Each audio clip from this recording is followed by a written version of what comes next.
Vedare tinokuchingamidzai zvekare kune chimwe chirongwa pano paZim Facebook Secrets and Confessions. Tadzoka zvekare nemamwe mamessages. Regedzai tibva tapinda mumamessages edu atadzoka takakubatirai. Message iri yokutanga yakamira sekudai so: hanzi makadi zvenyu mukoma, ndiri kukumbirawo kuti munge muchindiposterawo nyaya yangu makavikawo chitupa changu. So inini mukoma ndakazvarwawo ine family of 6, tainge tiri 4 vasikana ne2 boys. Saka patainge tichikura, baba vangu vainge vari munhu ainge asina kana mari, but he really wanted kuti tinge tichikwanisawo kuenda kuchikoro, toendawo kuuniversity, then tobva tazowanawo mabasa so that we can uplift the whole family.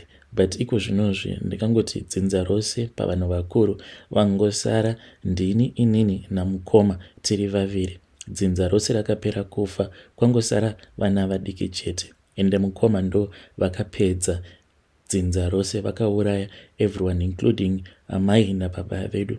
Apa baba vangu neurombo hwavo munhu uya wekuti he wanted to give us a better opportunity to make it in life. Vaiti kana vakabva kumarikecho vaibva vati garisa pasi, vobva vati the reason as to why ndichida kuti munge muchienda kuchikoro, ndichishingirira kuti muende kuchikoro kunyange zvinhu zvakandiomera, because handidi kuti munge muchizoitawo maricho sezvandiri kuita. But still mukoma vakaitawo kutsinya kuti vange vachichekeresa baba vedu. Saka ivo mukoma vedu ava dzimwe nguva vanotomboenda kuEurope, ende kune vanhu vacho vari kuchando ikoko vanenge vakateererawo confession yangu.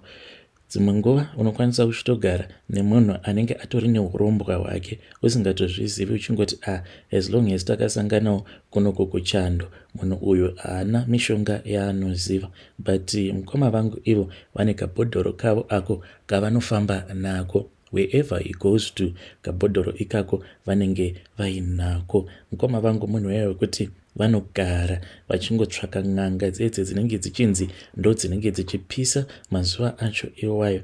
And right now I think kuti he is very excited because kwavari I think kuti YouTube is a blessing because vane access now yekutsvaka n'anga dzakasiyana siyana.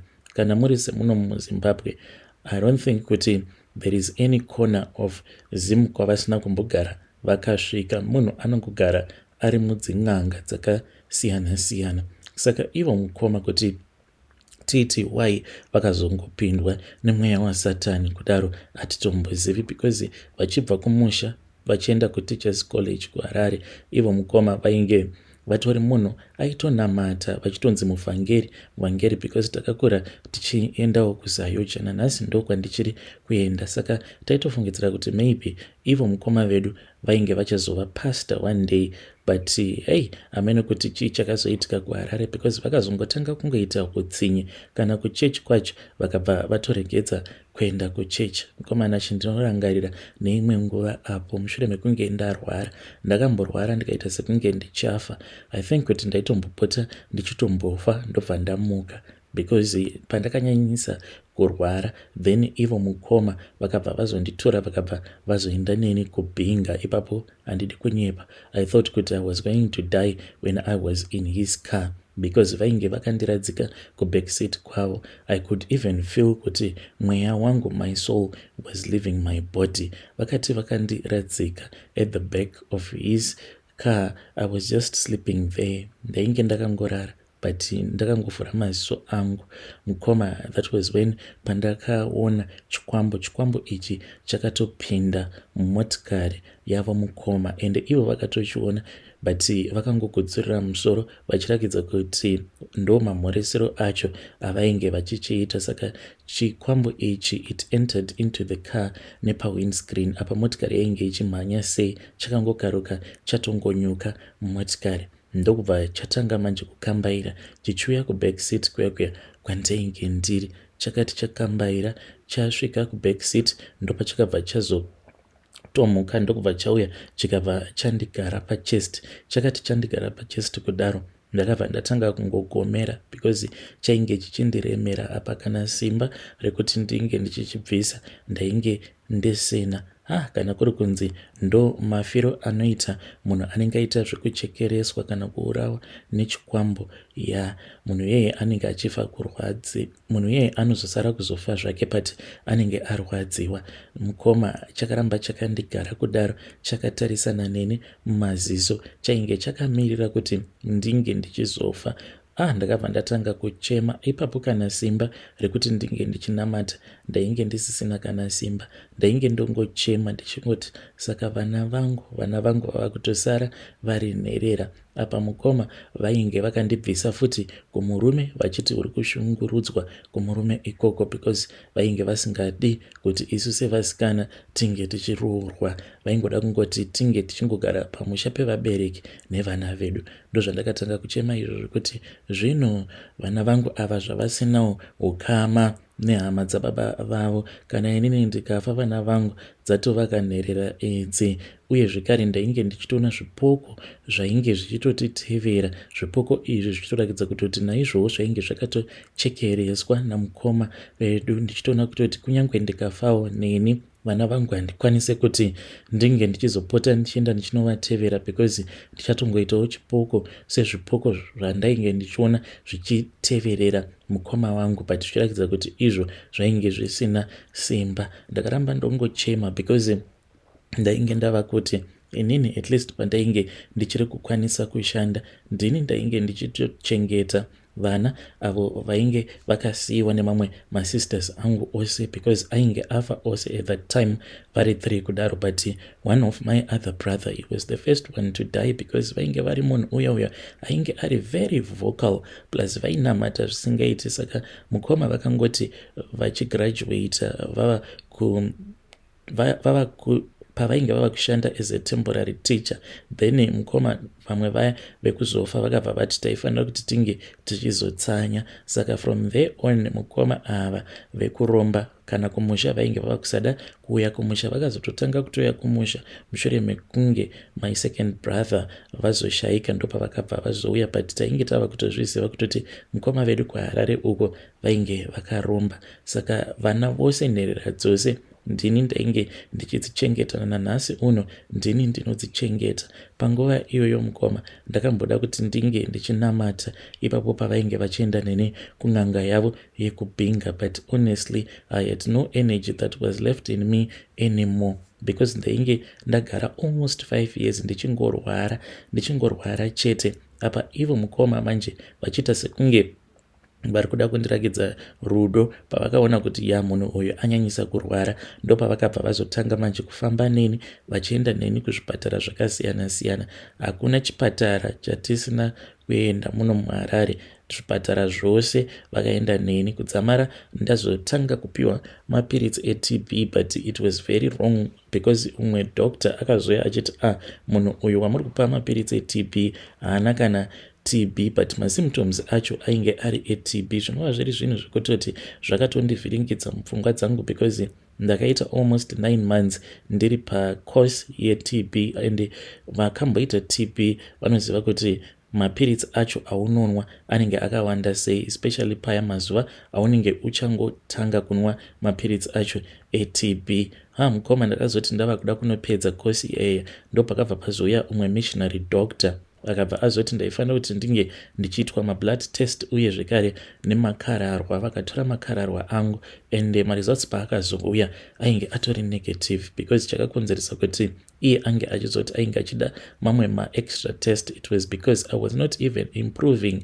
Ndainge ndaita almost 9 months ndichingonwa mapiritsi eTB, but there was no improvement. I was even getting more sick and more sick by the day. That is how much pain I was in at that time. And ndaiti ndikakosora kudai maindinzwira tsitsi because ndaibva ndanzwa sekunge ndainge ndichibayiwa netsono mumapapu angu, and this is how I got sick. Ipapo mukoma vedu patakanzwa kuti vainge vava kushanda saticha, takatofarawo. Even vabereki vakatofara vachitofungidzira kutoti upenyu hwedu hwainge uchachinja because baba vainge vakati kuna mukoma, iwewe ndava kuisa effort yangu yose pauri kuti unge uchiendawo kuteachers college, but kana woshanda usazokanganwa vanenge navako, because vainge vava kuti kana vamwe mukoma vaya kana vakazoendawo kuteachers college vochibva vazobatsirana, then inini manje ndobva ndazoendawo kuteachers college tobva tazobatsirana kudzidzisa vamwe vatatu ava vainge vachiri vadiki. But mukoma vakabva vatongotifuratira. Ipapo zvinonzi ndopa vakabva vazoromba. Vachinoromba vakabva vatanga kuuraya. Shuwa vangauraya here baba? Baba vangu vainge vari munhu ainge asitomborina kana chitema nemunhu, but mukoma vakabva vatongotiurayira baba. Then ivo mukoma kana kumusha vainge vava kusadaka kana kuuya. Amai vakafa vakavigwa, ivo mukoma vasepo. Then mukoma vaya vekutaurisa ndobva vakazouraya zvekare, ndopatikazotovaonawo vachitoya kumusha. Mushure mekunge masisters angu ose apera kufa, ndakabva ndazotanga kugara nevana vavo, asi upenyu wainge hwakaoma. So ndakabva ndazonzwa nomwe muzukuru uyo ainge ava kushandawo muHarare, ainge akatonzwawo mbiri yasekuru vake. Saka paakazodzoka kumusha akabva ati sekuru kuHarare uko vava neimwe mari isingaiti, ende iye ainge achiti mazuva paakatoudzwawo kutoti sekuru vake vainge vava nemari akatomboramba, because ainge achiziva matambudzikiro andainge ndichiita nenherera dzandainge ndakasiyirwa nemasisters angu kumusha. Saka iye akazototi ainge achida kuzvionera ega, ndokubva azoenda kwaZindoga. Iye anoti akati asvika paZindoga ndokubva atoona sekuru vake vachitosvika. Saka mukoma ava hanzi vakati vasvika paya painge paine bhawa rekanzuru. Saka mazuva acho paZindoga painge pasati patombova nemashops akawanda. Zvinhu izvi zvakaitika kuma early 2000s. Saka hanzi ivo vakabva vatongotenga doro rose rainge ririmo mubhawa, bhawa iroro reseti kanzuru. Vakabva vati munhu wose ainge arimo muyadhi imomo aifanira kuti ange achivharirwa mumuyadhi imomo kusvika vanhu vadhakwa. Saka hanzi vakabva vazoenda zvekare pane kamwe kashopu kainge kaine bhucha, then ndokubva vatenga nyama yose, steki yose yainge irimo mubhucha imomo, ndokubva vati vanhu vange vachinwa vachigocha. Saka muzukuru paakandiudza, ndakabva ndazvitarisa ndikabva ndaona kuti zvainge zviri nani kuti neniwo ndinge ndichiendawo kuHarare. Saka ndainge ndakambozama ndikauya ndikagara naye muzukuru, but still kuti ndinge ndichiwana basa it was proving to be very difficult. Ndakambodzoka kumusha, but ndakaona kuti nevana tainge tichitambudzika, but inini ndainge tichitoziva chikonzero as to why ivo mukoma vainge vachinditambudza like that, because vaiwanzokuuya kuhope kwangu. Vaiti kana vakauya kuhope kwangu vaibva vanditi iwewo uri kuramba kuita bonde neni, ndokusaka uri kutambudzika kudai. Bvuma kuita bonde neni, ndouya here, ndobva kuHarare here ndichiuya kuzoita bonde newe. Apa vainge vasingarevi kuti vainge vachazoita bonde neni kuhope, but physically. Saka ndaibva ndaramba, ndomuka paya ndobva ndatanga kunamata. Saka ndaizoti kana ndarara vobva vadzoka vobva vati handiti watonamata, saka you are going to suffer even more. Ipapo ndakabva ndazombofunga zano zvekare rekuti ndinge ndichimboenda kunotaura navo. Saka kutoti ndinge ndichitokwanisa kutoya kuHarare, ndakatoitawo zvekutotengesa mbudzi yangu yainge iri iyo yekupedzisira, ndikabva ndatengesera muvakidzani wedu bhara. Ndo pandakabva ndazopinda mubhazi ndikabva ndazoya kuHarare. Ipapo ndakatambudzika because ndakangoti ndichingoburuka mubhazi ndokubva ndatanga kufamba. Ndakafamba ndichibva kuMbare ndichienda kwainge chigara ivo mukoma. Ndakafamba for nearly 2 hours or more. Ndakazoti ndasvika pamba pavo ivo mukoma, then ndikabva ndazonzi nagarden boy ainge asingatendedzwi kuti ange achindivhurira gate. Saka ndakabva ndangogara zvangu paya pagate ndakamirira kuti mukoma vangu vange vachizodzoka. Saka mukadzi wavo ndiye akazotanga kusvika muroora uyu. The funny part about it is that iye manje akabva atondiudza kutoti there was no space for me pamba pake, but ainge asingatoziviwo kutoti 2 years down the line ndiye ainge achazochekereswa. At that time mukoma akazoti ashayika muroora uyo. Ndakati ndakamutarisa panguva yebody viewing, ndakabva ndatonzwa ndichitomunzwira tsitsi, ndikabva ndati look at you now. Panguva iyaya pandakauya kumba kwako, I wanted to tell you all the secrets, zvose izvo zvakaitika mumhuri nezvose izvo zvataitika kana tikafamba semhuri taibva tazvibata tichiudzwa kuti murume wako ndiye ari kupedza hama, but you never gave me that opportunity. I am so sorry kuti you are a victim but somehow I felt mukoma kuti muroora wangu uyu, she deserved the way that she died, because iye akangoona brother yangu ari munhu ainge aine mari yakawanda, but asingatombozivi kutoti mari iyi yainge ichimbonyatso kubva kupi. Saka akaramba kuti ndinge ndichipinda pamba pake, akati ndichatanga ndataura nemurume wangu, as for now you can stay here. Ndokubva atodriver paya, akabva atoudza garden boy wake kuti ange achitovhara gate. Akazoti vasvika ndokubva vangondimhoresa, vakabva vati ndinodzoka manje manje. Pavakazodzoka vakabva vati unfortunately vainge vataura nemuroora ainge aramba kuti ndinge ndichipinda muyadhi make. Saka vakazoti ndinge ndichipinda mumotikari mavo ndokubva vazoenda neni kune imwe shamwari yavo, mushure mekunge vataura neshamwari yavo. Saka ndakabva ndazombogara pamba peshamwari yavo, ndainge ndichitongorara pavheranda. Saka masikati paya ndaitongoswera ndichingotenderera ndichitsvaka basa, then ndaizoti usiku ndobva ndadzoka ndobva ndatongorara pavheranda, because vainge vakandiudzawo kuti marooms ose ainge akazara, each and everyone had his or her own spare bedroom. Saka kuti ndinge ndichirara mukitchen or mudining vainge vakati vainge vasingadi. Saka vakangonditi tinokupai magumbeze mungorara pavheranda. Saka ndaingorarawo pavheranda paya. So zvakazoitika ndezvekuti one day ndakatoti ndichitofamba ndopa ndakabva ndatowanawo basa as a maid, ndikatotanga kutoshandawo samaid. So hanzvadzi yangu yakati yazviziva kuti ndainge ndawana basa, ndokubva yazouya paya pandainge ndava kushanda, ikabva yandituka, ikabva yati izvizvi wakasiya vana kumusha vari vega, urufanira kuti unge uchidzokera kumusha. Vana ivavo kana kuri kunzi pavana vasikana kana pakangowanikwa uyo anenge arepwa, ziva kuti achasungwa ndiwe, ende ndinotoenda kuno kumhangarira kumapurisa. Ndakangochema mukoma, but handina kana kumbogara ndakavapindura. Ndikangoti zuva iroro ravakauya vachizondituka, handina kuzombogara for a very long time, ndokubva ndatanga kurwara. The day that I got sick mukoma, I think kuti zvikwambo zvavo ndo zvakatongondidaidza, because ndakatongoti ndokuda kunotenga mavheji, but it was late. Panguva yacho iyoyo it was somewhere koma 5 p.m. Saka ndakatoregedza kutenga mavheji pamusika, ndikatoti ndikuda mavheji ari fresh, sezvo ndainge ndichingoshandawo in that same neighborhood mainge muchigara ivo mukoma wangu. Panext door pavo ndo painge paine pamwe painge pachitengeswa mavheji. Ndakati ndasvika paya, mukadzi uya anditengesera mavheji, she was someone that was very talkative. Ndobva atoti ngatimbopindai mumba tinge tichikurukura, because ainge achingondiudza kuti pamba pehanzvadzi yangu dzimwe nguva vainzwa mamwe ma-strange sounds in the middle of the night. Ndobva tatogara pasi tava kutoona TV. She had one of those old wooden colored TV. Takaramba tongokurukura achingondibvunza zvakawanda. And I then told her kuti I wanted to go. This was past 6, but it was during winter season. Saka by the time pandakazobuda panze ndakatoti kukunze zvakwasviba. Zvino ndakazoti ndava kufamba manje, ndangoti darikei pamba pehanzvadzi yangu, ndakabva ndazviona nhunzi iyi ndakaiona, even though it was in the dark, it was glowing. Iniwo ndakabva ndatongostika ndikaramba ndakamira paya. Saka nhunzi iyi it flew and it entered into my body through my nostrils. At that time ndo pandakabva ndatanga kurwara, but mangwana acho makuseni I could feel nhunzi iyeye moving up and down my windpipe. And pandakazoinzwa manje kuti nhunzi iyi yava mumapapu mangu, ndo pandakatanga kunzwa kuti the pain was just too much. I cried and I cried unto God.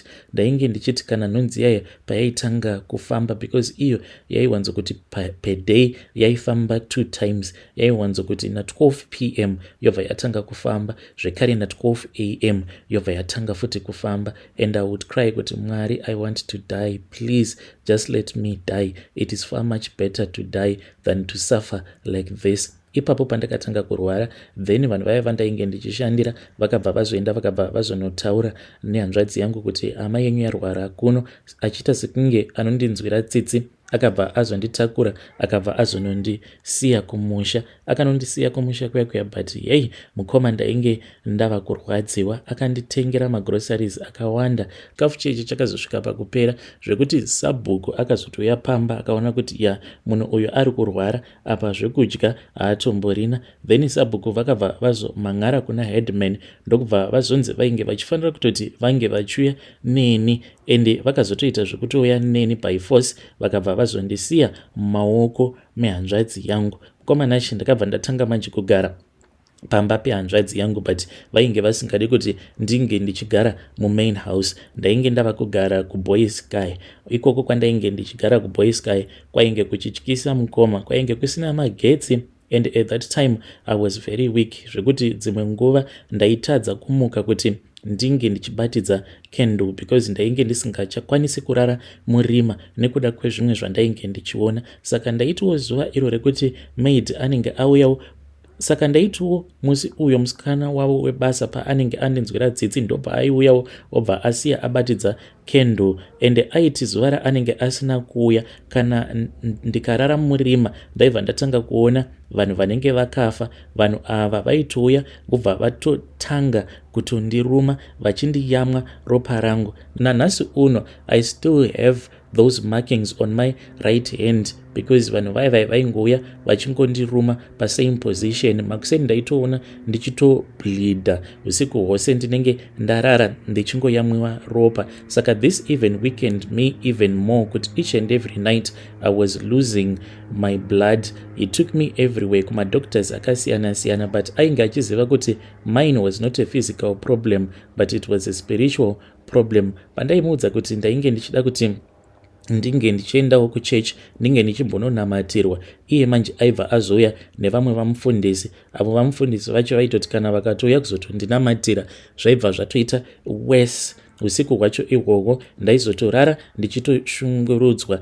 So the night when I thought kuti I was going to die, I don't even know kuti ivo vakazviziva sei kuti ndainge ndava kuda kufa. At that time ndakatonzwa mweya wangu ainge wava kuita sekunge wainge wava kutobuda mandiri. That was when pandakangonzwa door rava kuvhurwa ndikabva ndavhunduka, and I did not die. And at that time I was feeling really peaceful, and at a distance ndakatoona amai vangu vachitofamba ende vainge vachitouya kuzotonditora, ende ndainge ndichitofara because I had suffered so much.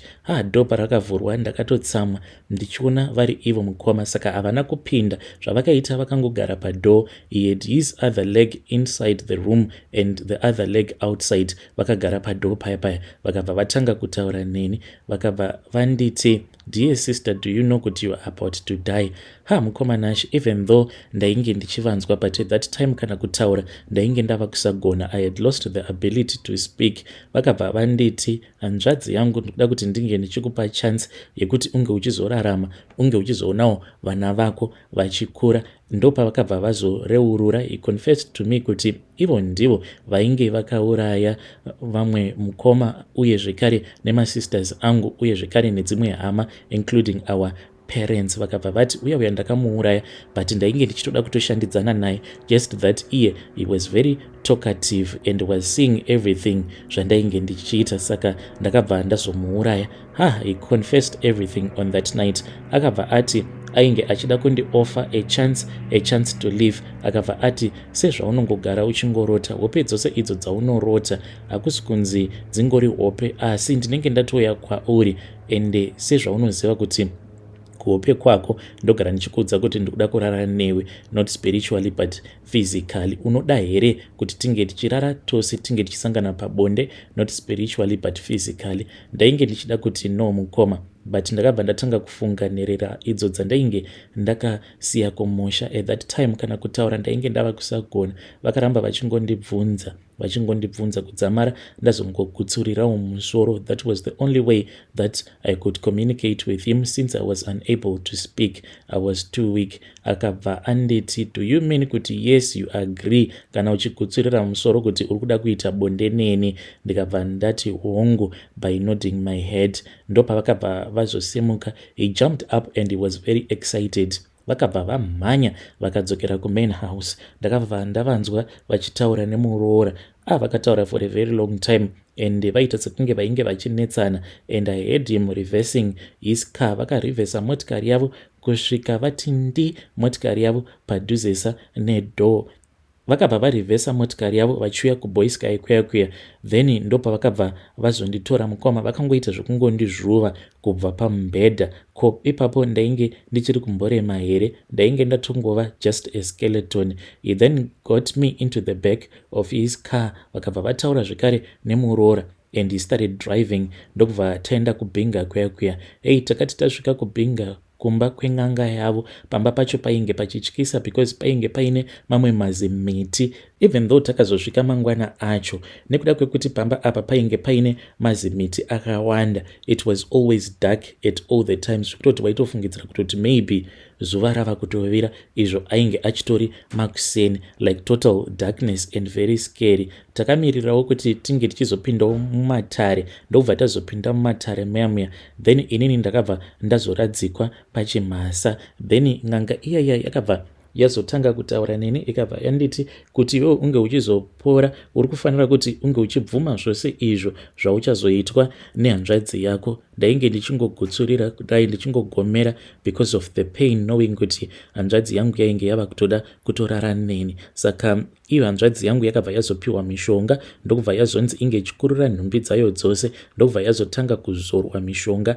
pasikarudzi yayo. Akabva azouya ndokubva azondibvisa sketi yangu. Apa ndainge ndatongova mabonzo, just a skeleton, and handitombozivi kuti why ainge achida kuita bonde neni at that time nekuda kwemarwariro acho andainge ndichiita. Akabva andibvisa sketi, chipfeko changu chemukati uye zvekare nepitcoat. Mazuva acho iwayo kwainge kusina maskin tights awa avako, taingopfeka mapitcoats. Akabva andikurura nhumbi dzangu dzose, ndobva atanga kuita bonde neni. Handizivi kuti how many times. Ndainge ndisisina kana simba panguva yacho iyoyo because ndainge ndanyanyisa kurwara.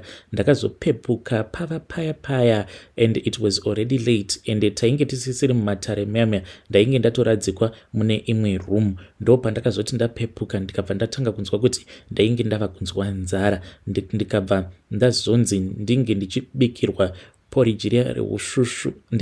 Ndikabva ndazonzi ndinge ndichibikirwa porridge, ndokubva ndazopiwa porridge riya ndakatoita rekutonwiswa because ndainge ndatova nemazuva akati one day ndisina chandainge ndambodya. Saka iye akabva azonditi ndaifanira kuti ndinge ndichizoita mind my own business, and I was not supposed to go to church. Nazvino kana kuchurch handiende, kun'anga handiende, kumasowe handiende. Akangonditi iwewe mind your own business and I will mind my own business. Hatishanyirani, hatitaudzani, hatiite sei, we are not like relatives anymore. Iwewe ita zvako, inini ndichaita zvangu. Otherwise kana ukada kuzoita sona neni, vana vako ava vanozokura vari nherera. So I then took that decision. Kuchechi handiende kunamata, handinamati, handiende kumasowe, handiende mudzin'anga because ndakatoudzwa kuti kana ndikangogara ndadaro then anobva azondichekeresa. After that ndakazoti ndarecover, ndo pandakabva ndazonzwa zvichizonzi muroora ainge ashaika. So ndakazoti ndarecover, ndo pandakabva ndazodzoka kumusha, but nekudawo kwenhamo ndikabva ndazodzoka zvekare muHarare. Nanhasi uno ndo mandigere mukoma. Vedare ndo message iyo yandakatumidzirwa ichibva kuna vahanzvadzi vedu. Zvakangoma hazvo vedu we. Please ngatizamai kuti tinge tichitaura navo mukoma vedu ava mucomment section. Strange things do happen in this world.